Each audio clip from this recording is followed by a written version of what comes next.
Muteki et Yokoso. Salut à tous. Bien, bonjour. Bonjour à tous, bienvenue sur Muteki, une heure de son japonais, et aussi cette semaine, une heure de son de musique, de jeux vidéo, avec notre invité aujourd'hui, Douglas Alves. Bonjour Douglas.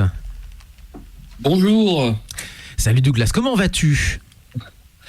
Bah ça va, on se réveille. On se réveille. Alors je suis à la fois désolé de te réveiller à une heure pareille et je suis très très heureux de te recevoir. Ça fait quand même des années qu'on s'était pas reparlé ou quoi que ce soit. Moi j'avais assisté à plusieurs de tes conférences, notamment une dont je me souviens très bien à Beaubourg, au Centre Pompidou à l'époque. Douglas Alves, si vous le connaissez pas évidemment, journaliste depuis très très longtemps, rédacteur en chef, ex-rédacteur en chef de c'était quoi, Console Plus. Tu avais fait quoi aussi comme non, j'étais pas rédacteur en chef, j'étais juste rédacteur. T'étais rédacteur à Console Plus, mais t'étais rédacteur en chef ensuite dans quel magazine ? Oh là là, mon Dieu. Non, j'avais été rédacteur en chef, mais j'ai été membre de l'équipe permanente chez Console Max. Voilà. Et ensuite. Allez, voilà. Il y a longtemps. Et il y a fort longtemps, c'est marrant parce que moi je te lisais. C'était assez amusant du coup. Donc Doug, pour ceux qui voudraient se souvenir effectivement et qui auront peut-être encore quelques revues, ce qui est mon cas d'ailleurs. J'ai encore quelques vieilles revues justement de l'époque. Et ensuite, du coup maintenant consultant pour beaucoup d'initiatives différentes en termes de. Oui. Ouais, et j'enseigne l'histoire et la culture du jeu vidéo aussi. Enfin voilà, c'est en tout cas voilà, ça fait quand même quelques dizaines d'années que je suis dans le jeu vidéo. Exactement. Ça commence à faire longtemps. Et effectivement, j'ai toujours aimé transmettre sa culture, son histoire, voilà tout ce qui est en fait ce média, qui est le dernier média créé et qui est beaucoup plus riche en fait qu'on ne croit, puisque quand on ne s'intéresse pas beaucoup aux jeux vidéo, effectivement on n'en voit que la surface et ce que les médias que l'on consulte nous transmettent. Et donc double confrère en plus de ça, parce qu'on a été journalistes ensemble en même temps à une époque, et prof d'histoire du jeu vidéo aussi. Et Elias à côté de moi m'en est témoin puisque j'ai enseigné aussi. Tout à fait. Voilà. Okay. Mais du coup en plus toi tu es un spectateur de première qui était en première ligne dans l'évolution de la perception par le grand public du jeu vidéo, et on va en parler notamment via la musique de jeux vidéo. Pourquoi tu es là ? Parce que on va parler aussi ensemble de musique de jeux vidéo, et notamment à travers cette exposition qui a ouvert début avril et qui se poursuit jusqu'en novembre à la Philharmonie de Paris, qui s'appelle Video Game and Music. Donc voilà le nom de cette exposition. Et comme je le disais, toi tu as vu l'évolution à la fois du média vidéoludique et l'évolution aussi de la musique qui va avec. Oui, tout à fait. Et on en parlait on en parlait hors antenne. Est-ce qu'il y a des moments, alors voilà, on en parlait un petit peu hors antenne avant cette émission, il y a des moments qui t'avaient un peu marqué dans cette évolution. Elle n'a pas été linéaire, loin s'en faut, mais en plus de ça, l'évolution de la musique n'a pas du tout été linéaire. Il y a des moments qui t'ont peut-être marqué, musicalement parlant. Oui, alors je peux faire un petit historique. C'est vrai que quand je joue en arcade, par exemple au premier jeu que j'ai préféré, Galaxian, on est quand même dans une salle qui est assez bruyante. Malgré tout, les bruitages du jeu quand même arrivent quand même à surnager, à se distinguer, donc j'en garde un petit souvenir. C'est vrai que les jeux que j'ai essayé par la suite sur micro, quand j'ai découvert les jeux sur micro-ordinateur sur Apple II, il n'y avait pas vraiment de son, pas vraiment de musique. Il y en avait un tout petit peu, mais ça m'avait pas très très marqué. C'était plus du domaine comment on pourrait dire, de l'immersion sonore, voilà. Même pas. Un peu comme des petits jingles en fait, des musiques très courtes. Il y avait rien dans les premiers jeux que j'ai essayé. Puis après sur Amstrad CPC, c'est chez un ami au primaire, j'ai pu avoir un peu plus de de musique de jeux vidéo, hein, donc c'est arrivé vraiment petit à petit, et puis ça montre aussi que la musique c'était pas vraiment au tout début du jeu vidéo une priorité. Sur Amstrad CPC par exemple, souvent je me rappelle les développeurs, en tout cas au début de la vie de la machine, ils demandaient aux joueurs de choisir souvent entre le bruitage et la musique. Exactement. Voilà. Alors ça c'était quelque chose qui m'avait marqué. Puis après, je crois qu'il y a une des premières musiques qui m'avait. Il y a deux jeux dont j'ai pu écouter, deux jeux d'arcade où j'ai pu écouter les musiques dans des bonnes conditions. C'était Double Dragon et Shinobi.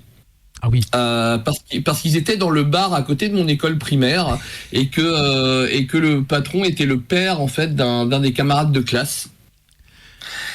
Et je pense que ça a joué. Alors j'ai pas les souvenirs exacts comme ça en tête, mais les musiques m'avaient marqué. Et puis après j'ai eu un Atari ST chez moi et là ça a été une grosse découverte de la musique, ce qu'on appelle de la chiptune aujourd'hui, oui. Mais qu'à l'époque on n'appelait pas forcément chiptune, hein. Tout au plus on avait le terme soundchip, oui. qui était là pour différencier une musique qui était entièrement numérisée d'une musique qui était synthétisée. Là je commence à découvrir vraiment la musique, voilà, c'est vraiment à pouvoir écouter les musiques en entier, à découvrir même des programmes de musique. Donc ça c'est toute une culture que j'ai appris à l'époque. Et puis après, j'ai un retour je sais pas si tu veux que je continue. Alors moi je vais sauter en direction du CD-ROM parce que je pense que c'est aussi un des moments marquants dans l'histoire de la musique du jeu vidéo. Mais tu fais bien de signaler l'apparition des synthés, des chips sonores, on va dire 16-32 bits. C'est-à-dire j'y inclus la Mega Drive, la Super NES, l'Atari ST, oui, bien sûr. Mais bien surtout, sûr. Je pense que l'étape suivante, c'est le CD-ROM où pour la première fois on entend de la musique symphonique, ou en tout cas composée sur des gros synthés qui reproduisent la musique symphonique, ou alors carrément, voilà, effectivement, comme c'est le cas pour les FF par exemple, des samples d'orchestre, quoi. Enfin, c'est un nouveau monde. Oui, la PC Engine, hein, qui a été vraiment mon premier gros coup de cœur console. Et, contrairement à beaucoup de personnes qui avaient la NES, ou des gens un peu plus jeunes que moi qui achetaient la NES, moi le jeu vidéo j'étais déjà dedans, hein, puisque j'ai commencé, c'est vrai, à travailler assez tôt, hein, j'avais même pas de 18 ans dans le jeu vidéo pour Tilt et Console Plus. La PC Engine, c'est deux révélations pour moi, effectivement. C'est le retour au gameplay arcade. En fait, il y a quelque chose qui est assez marrant. Alors pour ne pas parler musique, pour le coup, c'est de comprendre en fait le gameplay que les Japonais avaient, et surtout leur niveau de qualité au niveau du contrôle sur les jeux que je retrouvais sur la PC Engine et qui me rappelait l'arcade. Et puis après, ça a été les cinématiques, les musiques et les comédiens de doublage sur PC Engine, puisque bien sûr, on était sur un support qui faisait, je crois que formater le CD-ROM de la PC Engine, c'était 540 mégas. Ce qui aujourd'hui est minuscule, voilà. Aujourd'hui c'est minuscule, mais à l'époque c'est 10 fois plus que les plus gros jeux sur cartouche. Ouais. Donc c'est vrai qu'il fallait meubler quoi, et ils se sont dit musique qualité CD, comédien de doublage, proximité avec l'industrie de l'animation japonaise. Enfin voilà, c'est vrai que je me rappelle par exemple de l'intro de Is 1, 2 et tout. Je les ai même connus à l'envers. J'ai fait le 3, puis après j'ai regardé l'intro du 3 et après du 1 et 2, et effectivement et c'est marrant ce décalage en fait entre les pixels assez old school, de la PC Engine et de la musique qui sortait du CD-ROM. Voilà. On va juste faire une pause dans ce narratif, dans ce cas-là, et on va passer peut-être une petite zik, parce que c'est ce qui est très bien, c'est que ça nous amène à l'époque de la chanson d'ouverture de cette émission, qui était Space Channel 5. Donc tiré de la BO de Space Channel 5. Intro, alors c'est le premier thème, évidemment, c'est le tutoriel up down, two, voilà, avec donc l'introduction de Oulala et surtout l'introduction des commandes du jeu, tout ça avec une musique très néo-disco, voilà, qui était voilà, dont Sega avait le secret à l'époque. Mais justement, on va en profiter pour passer peut-être une petite pause musicale, parce que on parle énormément de musique sous l'angle japonais, mais tu as aussi cité l'Atari ST, l'Amstrad.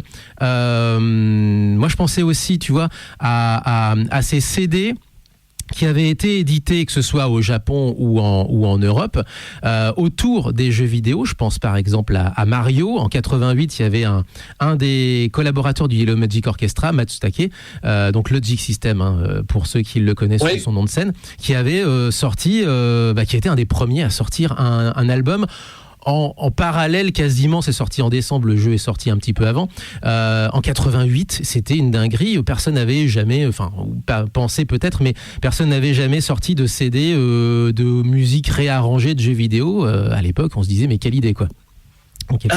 Oui, il faudrait qu'on en parle. Il faudrait qu'on en parle justement, parce que effectivement, on a eu quand même au début des années 80, même si c'était du phénomène, on a eu un 45 tours dédié à Pac-Man aux USA. On a eu Disco Space Invaders, il me semble. On a eu du Pac-Man. Oui. Du Pac-Man. Au Japon aussi, on a eu c'est Ryuichi Sakamoto, c'est son groupe aussi, Yellow Magic Orchestra, oui, voilà. Qui fait une référence au phénomène de Space Invader et de l'arrivée des salles d'arcade. Ouais. Enfin voilà, on a quelques musiciens qui et c'est assez marrant, parce que dans le cas de Ryuichi Sakamoto, c'est l'un des premiers musiciens aussi à travailler sur du RPG, sur CD-ROM, sur PC Engine. Donc on voit la boucle est bouclée, quoi, oui, sur le coup. Et c'est vrai que c'est super intéressant. Et puis les Japonais, contrairement aux Européens, aux Américains, ils comprennent très très vite qu'en fait la musique de jeux vidéo, ça va être quelque chose d'énorme. Et c'est vrai qu'on a les premiers concerts Dragon Quest, puis après Final Fantasy, les premiers CD de musique de ces concerts-là, qui arrivent fin des années 80. Voilà, on voit déjà qu'il commence à sortir. Si on parle de Is quand même, qui est un de mes jeux préférés, on voit qu'il y a un vinyle qui sort, il y a des cassettes audio aussi, et puis après ça commence à s'emballer à partir de 87-88, puisque ça commence à devenir un très très gros business, puisque l'arcade japonaise est complétée par Nintendo et le marché console, qui au début des années 80 au Japon était beaucoup moins vaste. Et c'est assez marrant, parce que bon, j'ai encore pas mal d'informations à décortiquer du début des années 80, mais on sait qu'à partir de 82, les éditeurs d'arcade commencent à se dire les musiques c'est pas mal, il faudrait qu'on aille chercher des musiciens, parce qu'on n'en a pas assez dans le secteur. Ils vont aller à la sortie des conservatoires, enfin les étudiants qui ont leur diplôme, prendre des gens. Il va y avoir quelques bornes d'arcade avec des prises jack pour qu'on puisse écouter la musique. Et puis au bout d'un moment, ces bornes d'arcade disparaissent. Moi, j'essaye de faire un peu des recherches sur cette époque-là, parce que moi j'ai une théorie, c'est que en fait les prises jack sur les bornes d'arcade vont disparaître, parce que je pense que certains joueurs ont commencé à enregistrer les musiques. Et c'est le premier réflexe que j'aurais eu moi-même, j'avoue. Voilà, et on voit par exemple Yujiro Koshiro qui fait les transcriptions à l'oreille des musiques de Gradius, qui était son jeu préféré à l'époque, et qui les publie dans un magazine, dans Mycon Basic, voilà, en disant voilà, c'est ma retranscription de Gradius. Ouais. On sent qu'il y a quelque chose qui commence dans la musique du jeu vidéo au Japon, et je pense que la disparition des prix de jack, alors c'est une théorie, hein, il faut la valider.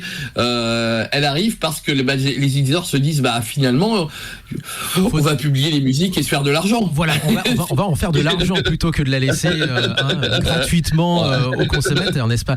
Voilà, exactement. Mais t'as raison, ils vont les chercher très très jeunes. On a des Yoko Kanno, Yoko Shimomura ou Mitsuru Yamane qui commencent relativement jeunes. Et je ne parle que des compositrices parce qu'on parle beaucoup de Yuzo Koshiro notamment. On peut parler d'autres, de Koichi Sugiyama aussi, mais lui qui avait déjà une grosse carrière en arrivant dans le monde du jeu vidéo.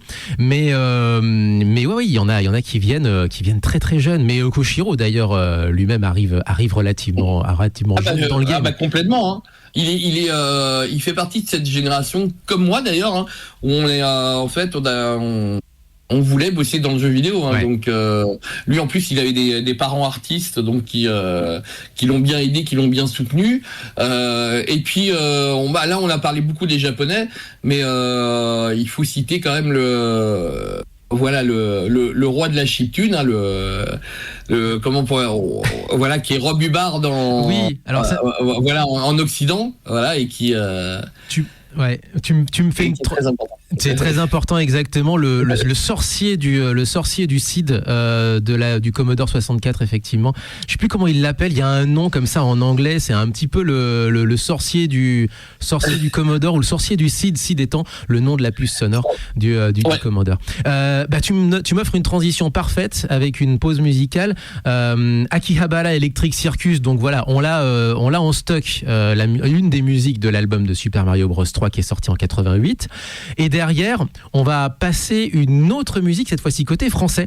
Et justement, la transition, elle est là, c'est que derrière, on va peut-être parler aussi des différences qu'il peut y avoir entre composition à la française, composition à la japonaise, à l'américaine, et d'autres écoles musicales, si tu le veux bien. 04 78 39 18 15 pour nous appeler. Vous pouvez nous retrouver sur mutekitaradio.fr et sur nos réseaux sociaux et aussi le Twitch. Et c'est parti donc, c'est l'album qui était sorti en 1988, Akihabara Electric Circus, Hideki Matsutake sur Muteki.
m'appelle Yoshitaka Amano, Muteki bien frais.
De Proust pour tout joueur PC des années 90. Effectivement, la musique de Dune, composée par Stéphane Pic. Alors Stéphane Pic qui a une particularité, puisque du coup, un petit peu comme la chanson précédente, donc Akihabara Electric Circus, sortie en 88 pour la sortie de Super Mario Bros 3, pour accompagner musicalement la sortie de Super Mario Bros 3, eh bien Stéphane Pic avait ressorti, après la sortie de Dune, en 92, eh bien Spice Opera, qui était un album de réinterprétation, où il avait réarrangé ses propres compositions, le regretté donc Stéphane Pic qui nous a quittés il y a un an ou deux maintenant, voilà effectivement, donc, mais qui a été le premier, il me semble le premier français en tout cas à le commercialiser en tant qu'album.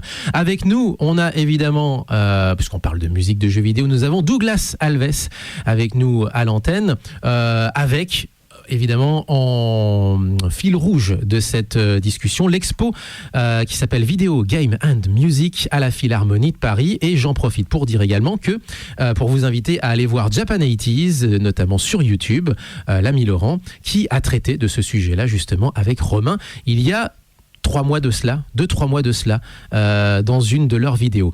Douglas, toi tu avais testé Dune à l'époque. Tu avais été aussi marqué par les musiques à l'époque? Alors, que je me souvienne dans l'ordre. Alors, c'est assez marrant parce que à l'époque du développement de Dune, j'ai pas mal d'infos qui m'arrivent. Surtout en plus, comme je faisais partie de la rédaction de Tilt, ça a dû jouer, mais mais alors le monde est très petit parce que c'est dans l'équipe de développement, il y a j'avais des amis d'amis qui connaissaient des gens qui bossaient dessus, donc j'avais des infos. Ouais. Mais curieusement, c'est celui que j'ai eu en premier dans les mains, ça a été Dune 2, celui de Westwood. Voilà. Et puis après j'ai pu essayer donc notre Dune nationale, hein, puisque voilà, l'équipe est française. Oui, c'est toujours dans ce sens-là. Oui, c'est toujours dans ce sens-là, effectivement. Oui, vas-y. Et il y a une anecdote assez marrante parce que le jeu a failli ne pas sortir, en tout cas chez le même éditeur, puisque c'est les gens de l'équipe de Dune 2 de Westwood, des Américains, qui ont dit que le jeu était de qualité et qu'il fallait absolument le sortir.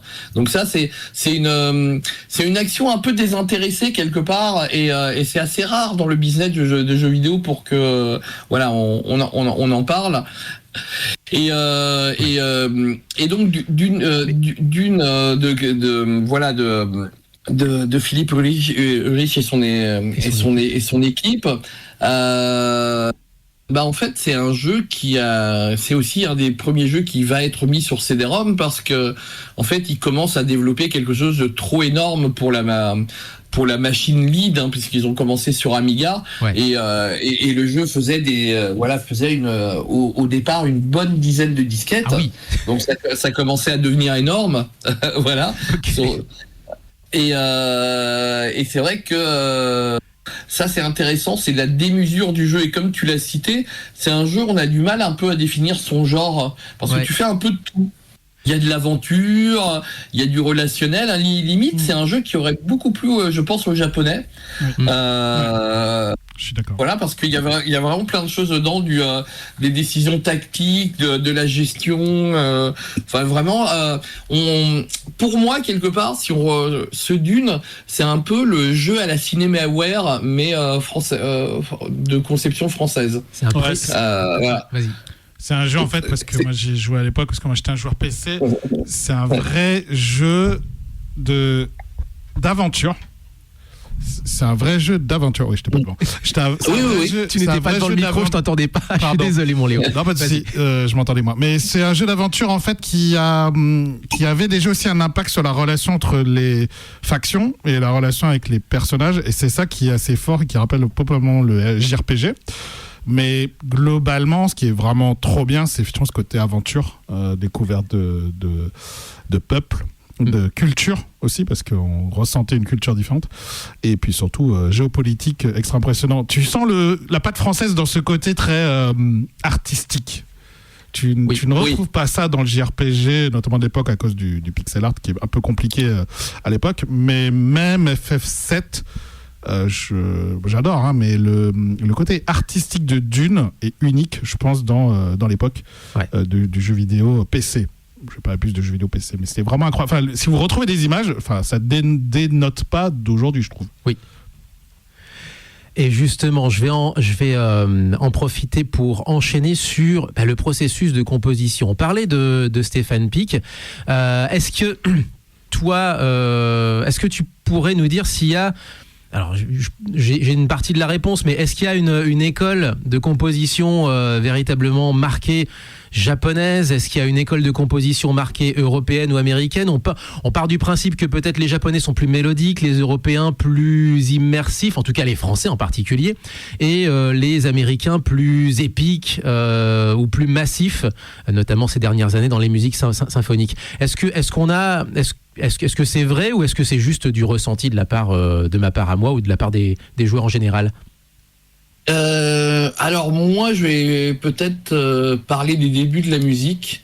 Voilà ce qui va forcément influencer le futur par la suite. Mais c'est vrai qu'aujourd'hui, il faudrait traiter son évolution vraiment par dizaines d'années. En gros, c'est que effectivement, au début de la musique,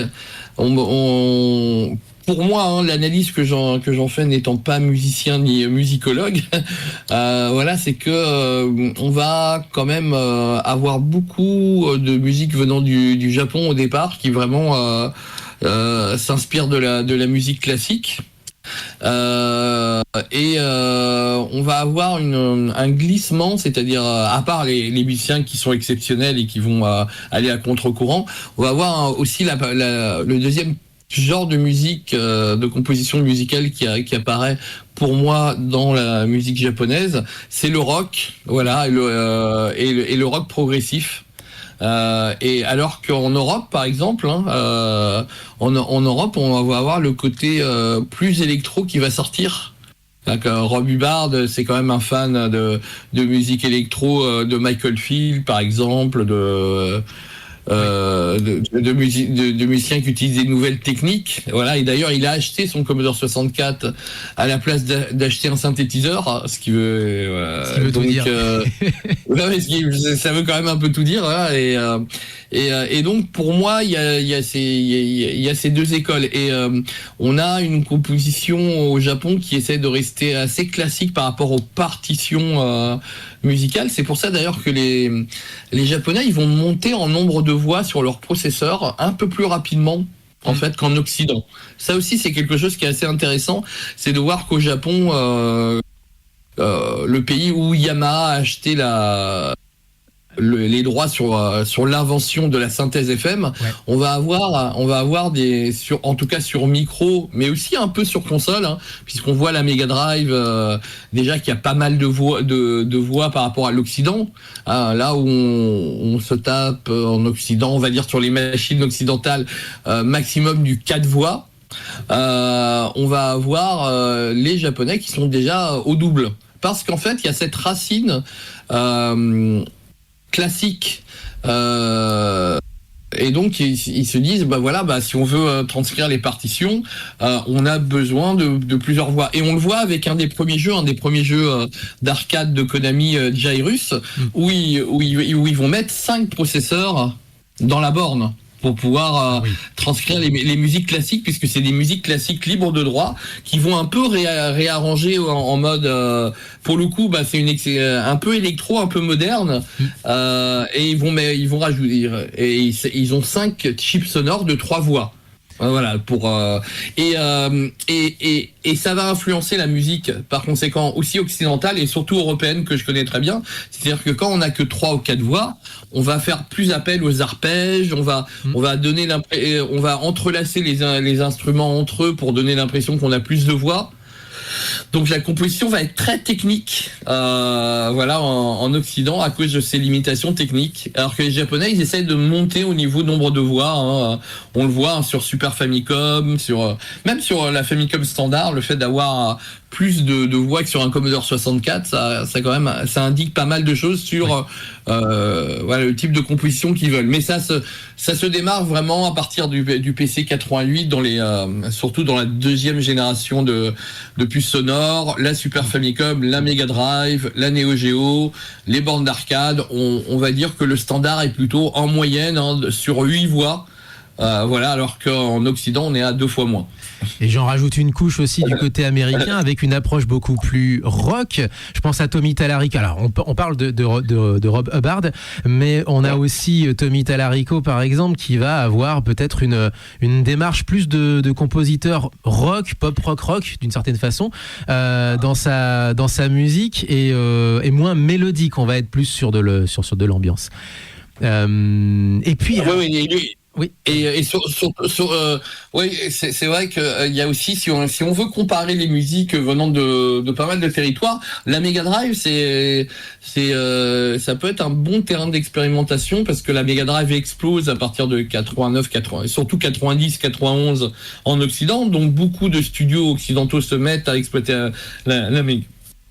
de la Mega Drive. On se retrouve avec une machine qui a 8 voix, sans compter les 3 voix en Square Wave de la puce compatible Master System, et donc on se retrouve avec pas mal de voix, et puis les cartes PC, les cartes son PC vont suivre l'exemple aussi en montant le nombre de voix, et Tommy, en fait, c'est vrai que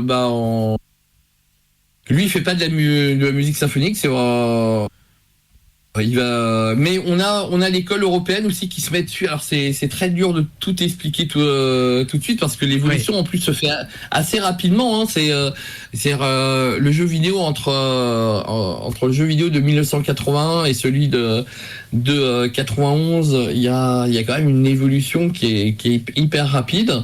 Au début, d'ailleurs, les Américains sur Mega Drive, ils ont un peu de mal avec la synthèse FM. Ils n'ont pas les bons outils et tout ça. Et c'est vrai que tout le monde se garde un peu ces drivers sonores studio. Il y a quand même le culte du secret. Ces outils, on les partage pas. Il n'y a pas forcément des bons outils fournis par le constructeur de la machine, ni d'outils qui sont vendus comme aujourd'hui les moteurs commerciaux et les outils commerciaux existent. Donc c'est vrai que ça, c'est un aspect aussi que je tenais à transmettre. C'est au début, les musiciens de jeux vidéo sont souvent des programmeurs, et la première étape, c'est de faire son driver sonore, c'est-à-dire la couche logicielle qui permet d'exploiter au mieux le processeur sonore. Donc ça reste très technique. Et après, dans les années 90, on va avoir l'arrivée de musiciens qui sont des musiciens de formation, de métier, et et les outils vont devenir plus pratique à utiliser pour des non-programmeurs. On en parlait il y a 2 semaines avec Frédéric Rénal. Chacun se construisait son propre outil pour créer son jeu vidéo. Alors, le temps file. Je vais juste faire une petite pause musicale, mais du 1 minute 30 pour introduire le tout dernier sujet, puisqu'on a beaucoup parlé de processeurs sonores, etc. La dernière étape, c'est il y a 20 ans, et surtout maintenant, il y a une quinzaine d'années, c'est véritablement des musiques qui sont symphonique, désormais au service du jeu. Et alors aujourd'hui, on a la musique de Clair Obscur Expédition 33 qui est plébiscitée, mais auparavant, on avait déjà les Final Fantasy, je pense à Masashi Hamauzu, ou même dernièrement Stormbringer, que tu nous avais passé, Léo, à l'antenne, qui sont maintenant des véritables compositions épiques qu'on peut jouer dans des salles, et c'est le cas, qu'on peut jouer vraiment dans des salles philharmoniques, et pas que via le Video Game Orchestra, par exemple, ou le Video Game Live, par exemple. Juste une petite pause, comme ça, respiration sonore, 1 minute 30. Koichi Sugiyama, dont on parlait en début d'émission, qui est un des premiers aussi à avoir organisé un concert de jeux vidéo, on le disait en début d'émission. Eh bien, Dragon Quest 9, la version la plus symphonique donc de ce thème iconique, qui est toujours le même depuis le début de la saga de Dragon Quest. C'est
Imaginez qu'au tout début de cette saga, c'était évidemment le processeur sonore de la NES qui faisait tout le boulot, et c'était une toute autre ambiance. Aujourd'hui, on est sur, là pour le coup, c'était en plus de ça un jeu qui date un petit peu, puisque Dragon Quest 9 est sorti sur Nintendo DS, même pas 3DS, je crois, je ne sais plus. Oula. Je ne sais, DS On ou demande beaucoup, 3DS. Et pourtant j'y ai touché à l'époque et j'ai failli le terminer. Mais ceci est une autre histoire, il faudrait que je vous raconte. C'est quelque chose qui prendrait 1 heure entière à vous décrire. Mais bref, la version symphonique donc de ce thème iconique de Dragon Quest. Et là où je veux en venir, c'est que on est aujourd'hui dans une nouvelle ère en quelque sorte, où on a à la fois cette tradition de la chiptune, du néo-rétro qui continue, je pense à Shovel Knight, Jake Kaufman par exemple, qui en tout cas en a longtemps été le fer de lance. Maintenant il y en a beaucoup d'autres qui ont suivi le mouvement. Et puis on a cette musique aujourd'hui épique, symphonique, qui peut être jouée dans des salles de concert. Et ça c'est incroyable parce qu'il y a encore... Allez, on va dire, il y a encore une dizaine d'années, et là je me tourne vers toi, Douglas Alves qui est avec nous, qui est notre invité avec justement en fond, on le disait, cette exposition Video Game and Music à la Philharmonie de Paris. Douglas, il y a encore une quinzaine d'années, on n'imaginait pas pouvoir jouer de la musique de jeux vidéo dans des salles dévouées à la musique classique, et même les gens qui sont plutôt les tenants de cette musique classique considéraient la musique de jeux vidéo, même symphonique, comme de la sous-musique. C'était une atmosphère, c'était pas plus que ça. Oui, aujourd'hui, il y a de nombreuses formations qui jouent de la musique de jeux vidéo. Donc ça, c'est... voilà. Moi, je suis content de cet état de fait. Voilà, déjà, c'est quand même super agréable que la musique soit reconnue. Et... je pense que je pense que plus que la musique de jeux vidéo, je pense que, alors il y a deux choses, je dirais. Il y a aussi le fait que le jeu vidéo, c'est quand même un art qui a du mal à s'anoblir de façon générale.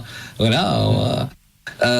Mais aussi que effectivement, le fait que ça soit synthétisé par des processeurs qui étaient assez basiques, voilà, pour des musiciens, a contribué à cette réputation qu'a la musique de jeux vidéo. Mais en fait, quelque part, je trouve ça dommage parce que il y a beaucoup d'inventivité dans les musiques des premiers jeux vidéo, puisque les auteurs de musique vont devoir composer sous des contraintes très fortes et qu'ils arrivent à malgré cela à créer des compositions qui restent dans la tête et qui marquent les joueurs.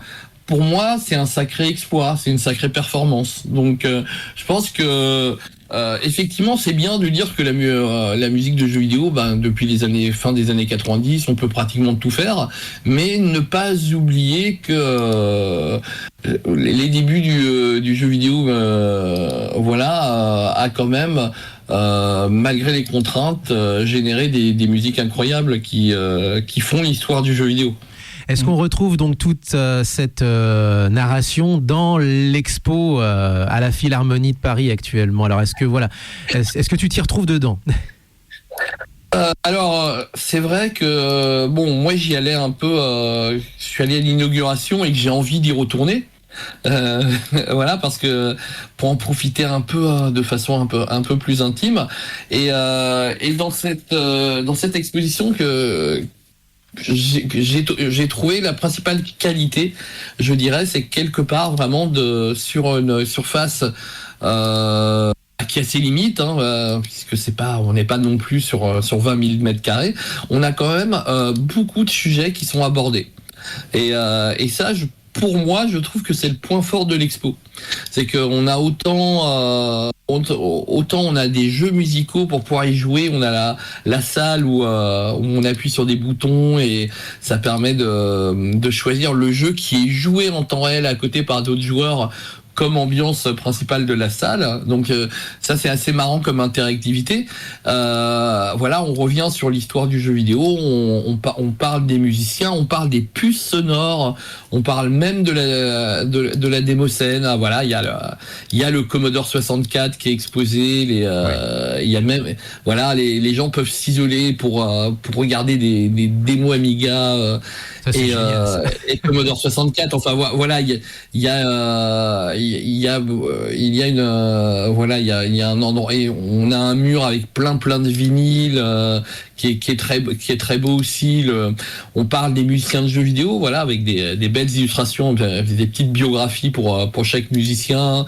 Enfin, on a des choses comme The Musical Atari, qui est un des premiers, on va dire, logiciels de composition sur Atari 800, sur les premiers ordinateurs Atari. Hein, donc, oui. Voilà, c'est sorti en 79. Voilà, pour les machines, hein, le programme, je crois qu'il est sorti un peu plus tard. Je regarde, c'est 8 bits, quoi, tout simplement. C'est des Atari 8 bits, hein, qui étaient limités à 4 et 8K au départ, voilà, sans extension, qui étaient un peu les machines qu'avait sorti Atari pour concurrencer l'Apple II et surtout pour promouvoir un nouveau concept d'ordinateur. C'était l'ordinateur pour la famille, l'ordinateur pour la maison. Et c'est aussi le premier ordinateur au monde qui a une puce sonore qui a été conçue pour lui. Voilà, on n'est plus dans les on n'est plus comme par exemple sur la télévision, sur des puces sonores à square wave basiques qu'on va prendre et mettre sur sa machine. Là, on a un processeur sonore 4 voix, voilà, 4 voix en 8 bits, hein, bien sûr, mais avec la possibilité de fusionner 2 voix pour faire du son 16 bits, hein, ce que aucun jeu ne fait à l'époque, à ma connaissance, parce que pas assez de mémoire. Oui. Voilà. Oui, c'est la mémoire, hein, vraiment le principal frein à la musique numérique au début. Hein. C'est pour ça qu'on prend des puces qui synthétisent. Et on a plein de choses. Hein. Moi, j'ai découvert à l'expo un programme qui s'appelle Riffology, qui créait de la musique pas aléatoire, mais de la musique algorithmique, qui permettait de faire des sortes de répondeurs sans qu'il y ait de boucles répétitives. Voilà, enfin il y a vraiment plein de sujets qui sont abordés dans l'expo. Donc pour peu qu'on aime un peu le son de la musique de jeux vidéo, et on trouve vraiment de tout, hein, voilà, un côté historique, mais aussi un côté interactif, on peut jouer au jeu. Donc c'est une expo qui est très complète. Voilà, c'est une première très bonne expo, en tout cas sur le sujet. Exactement. Alors c'est malheureusement un peu tout le temps qu'on aille. Juste une dernière chose, parce qu'on a aussi 2 news nous à dire, mais ça prendra un tout petit peu de temps. Mais juste pour rappeler, c'est Fanny Rebillard et Jean Z qui sont les commissaires, et toi tu avais un petit peu aidé Fanny, alors c'est ça, juste pour en terminer. Moi j'avais connu juste Fanny, tu vois, quand elle avait commencé à travailler sur le sujet, et donc voilà, on est resté en contact depuis ce moment-là. Voilà, mais en tout cas c'est quelqu'un de très passionné par le sujet, donc on a forcément envie de l'aider. Moi, j'ai un peu, voilà, on a un peu discuté vraiment au début et tout ça, mais sur l'expo, c'est vraiment son travail, hein, et j'espère, voilà, que dans le futur, on aura cette même expo, mais en x4. Voilà, ça serait, voilà, au niveau de taille, diversité des sujets, parce que la musique de jeux vidéo, il y a énormément de choses à dire. Voilà, mais c'est un premier, c'est déjà des expos sur le jeu vidéo de cette qualité, il y en a peu, mais en fait si on commence à avoir des expos qui traitent d'un domaine particulier du jeu vidéo, c'est génial, parce que c'est une porte ouverte à beaucoup d'expos, à la diversité des expos, parce qu'on a, nous, par exemple chez Emo5, c'est vraiment l'aspect historique. D'habitude quand on fait une expo, c'est l'aspect historique qui compte, mais il y a plein de moyens d'aborder le jeu vidéo, et en fait il faut qu'on commence à faire des expos sur des sujets bien particuliers dans le jeu vidéo, et il faut qu'il y en ait de plus en plus. Donc voilà, donc en tout cas c'est une très belle initiative, et que la Philharmonie ait accepté d'héberger cette expo, c'est génial, quoi. Qui est dispo jusqu'au 2 novembre prochain. Donc on le rappelle, c'est à la Philharmonie de Paris. On en profite pour faire aussi un gros bisou aux gens de chez MO5 qu'on connaît un petit peu chez nous à Montéki, un petit peu. Exactement. Juste pour alors juste avant d'en terminer, on a 2 news très vite. Aujourd'hui, c'est le dernier jour de Japin Bellecombe au cinéma Bellecombe, et on fait des gros bisous à l'ami Romain, évidemment. 14h30 les Enfants Loups à Meiuki, 17h Métropolis et 21h Scarlett et l'éternité, donc Scarlett de Mamoru Hosoda, le tout dernier Mamoru Hosoda, qui est une nouveauté, donc qui passe donc en main event ce soir au Ciné Bellecombe, donc du côté du, alors on va dire métro Brotto, métro Charpennes, entre les deux, voilà. Ensuite, mon Léo. J'avais deux news très vite, du coup, parce qu'on a très peu de temps. La première, what the fuck, j'en ai une par semaine en ce moment. Hier, c'était le fan festival Anaheim, c'est-à-dire le festival dédié à Final Fantasy XIV, dont je suis fan, et je joue. Voyons. On a l'annonce du raid à 24, donc à 24 joueurs dans un raid, et j'ai absolument halluciné quand j'ai entendu les premières notes de la musique. Ça sera donc un raid Evangelion. Final Fantasy XIV. Un truc de fou. Un truc de n'importe quoi. J'ai appris ça ce matin. C'est n'importe quoi. Voilà. Franchement, c'est n'importe quoi. Je suis comme un fou. Voilà, et ensuite, l'autre news, c'est plutôt de la boxe. J'en parle rarement, mais là, c'est quand même exceptionnel, puisqu'au Tokyo Dome, le 2 mai, on accueillera un affrontement 100% japonais. What? Naoya Inoue, quadruple champion unifié en Supercoque, contre Junto Nakatani, invaincu lui-même, champion dans 2 divisions de boxe différentes. C'est 100% japonais, c'est mythique, c'est en haut de la hiérarchie mondiale. Et ça va être très, très chaud, parce qu'ils sont tous les deux très chauds. Ils ont annoncé qu'ils visent le KO. Voilà, tout simplement. Carrément. Et en plus, comme le Tokyo Dome est rempli, puisqu'en quelques minutes, il n'y a plus de place, et ben 116 cinémas au travers du Japon diffuseront l'événement en direct. Ah, Je devais le dire. Ouais, okay. Je devais le dire, parce que c'était l'événement incroyable au Japon. J'avais 3 autres news, mais il y a tellement de demandes qui vont ouvrir des cinémas pour retransmettre l'événement. 116. Hein. Incroyable. 116. Ok. Hein, ça marche. Et ben écoute, on va se quitter avec une musique qui met tout le monde d'accord, avec du Yuzo Koshiro, avec donc du Is. Alors moi j'en avais en stock mes versions PC 88, et toi Doug, tu nous proposes la version PC Engine CD-ROM. Et ben écoute, on va partir sur cette version là évidemment. Douglas, je te remercie énormément. Oula, attendez, hop là, on va peut-être relancer la chanson comme il faut. On te remercie énormément pour tout ton savoir que tu nous as dispensé aujourd'hui dans cette émission. Merci à toi. Bah de rien. en espérant que ça soit quelque chose qui intéresse les auditeurs et qu'ils aillent un peu plus loin, mais pourquoi pas refaire quelque chose sur la musique des jeux vidéo un jour. Eh ben avec grand plaisir. Franchement, à l'antenne, tu reviens quand tu veux, et on en reparle parce qu'on a à peine gratté la surface du sujet. C'est clair. Tellement de choses à dire, ça très clairement. Merci beaucoup, merci beaucoup. Reste 2 petites minutes après l'émission, on aura le temps de discuter un petit peu. Mais on prend hors antenne. Mais en attendant, on va déjà passer cette musique pour dire au revoir. Donc Is 1 et 2, la musique d'ouverture. Donc le Is 1 et 2, la duologie qui avait été sortie donc sur PC Engine, c'est des ROM. Était déjà une réorchestration de la version PC 88. Exactement. Déjà, voilà. Fina, F-E-E-N-A, Fina, le nom du titre de la musique d'ouverture. Oui, qui est un personnage important dans la saga. Un petit peu, oui, voilà. Un petit peu. Un tout petit peu, oui, surtout. Regardez les long plays ou jouez simplement au jeu pour vous imprégner dans cet univers. C'est pas un gros action RPG, en plus vous pouvez vous balader et grinder sans trop vous ennuyer. En plus ça c'est plutôt sympa à une époque où on a aussi des jeux avec plusieurs dizaines d'heures de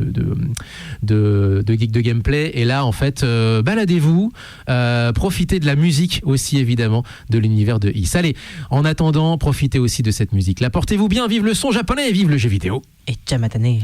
Jamatane. Bientôt.